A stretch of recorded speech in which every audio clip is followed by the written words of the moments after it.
Welcome back to The Breakdown. I'm your host, Brea Lassek, and this is where we make analytics accessible to you at home. You don't have to be a GM, coach, player, or anything like that to understand baseball at a higher level.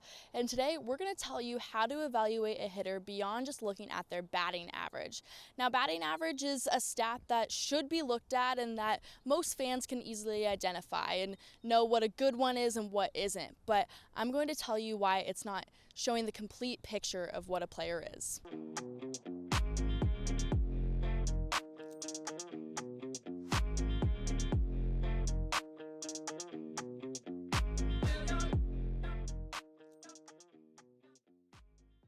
Before I give you other ways to evaluate a hitter, I'm going to tell you why batting average doesn't go far enough. I have two main reasons. The first being that it only takes hits into account. Batting average, as many of you know, is just calculated by hits divided by the number of at-bats, and that's it. So that does not include walks, hit by pitches, sac flies, sac bunts, none of the above. And by watching baseball, you know all of those things happen and can still be extremely important to a team's offense. And so a hitter's not always going to make contact every time, but they can still get on base and be as equally effective. So that's my number one reason. Number two, it takes the same amount of value into every single hit. So when calculating batting average, a single is worth the same as a home run, which isn't necessarily the case in a game situation. So these next statistics are going to solve those problems, go a little bit deeper, put more value into the things that should have more value.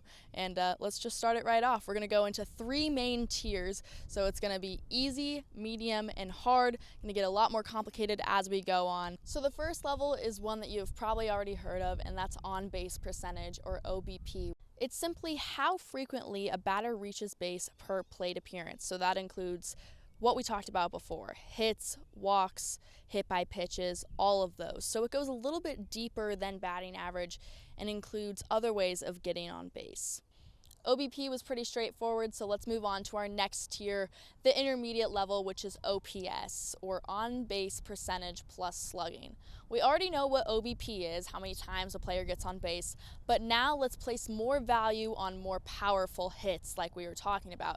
That way a home run is not worth the same amount as a single when calculating this.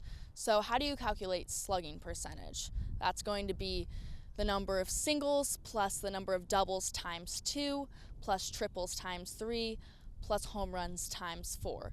And so you see there the extra factor that's being multiplied every time is how many extra bases are given on that hit. And so that way more value is put into extra base hits. So it just shows not only how often a player gets on base, but how much power, which are two very important areas of being a hitter.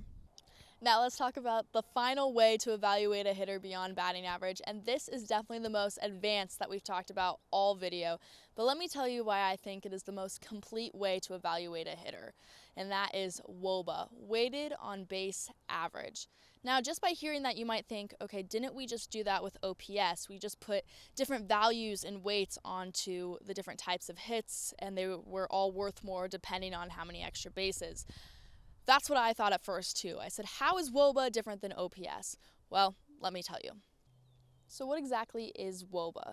Well, weighted on base average. It's a little bit like OBP where it takes more than just hits into account. And because it's weighted, it kind of sounds like what we just talked about with OPS because it gives different value to more powerful hits. So just like in OPS, a triple was worth times 3 in the equation.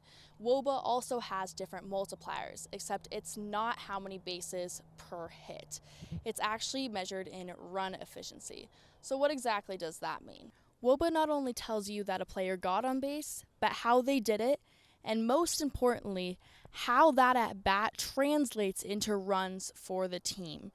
So every other statistic that we've talked about has only really related to a player's individual success.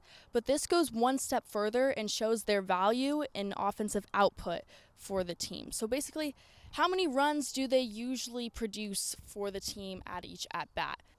So here you see our wOBA equation that our baseball operations department came up with based on this year's Cape Cod Baseball League statistics. So we're looking at the different multipliers on each type of at-bat outcome. So you see, for example, on home runs, it's times 2.13 for each home run. And you might be thinking, okay, where did that number come from? Well, that 2.13 is saying that the average home run from this year in the Cape Cod Baseball League has resulted in 2.13 runs.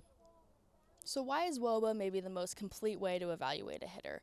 Well, I think it's because it tells you how that hitter contributes to the offense rather than just telling you an individual player's success. So instead of saying, okay, this is how many times that a player gets on base, it's telling you how they got on base and how that translates to runs for the team.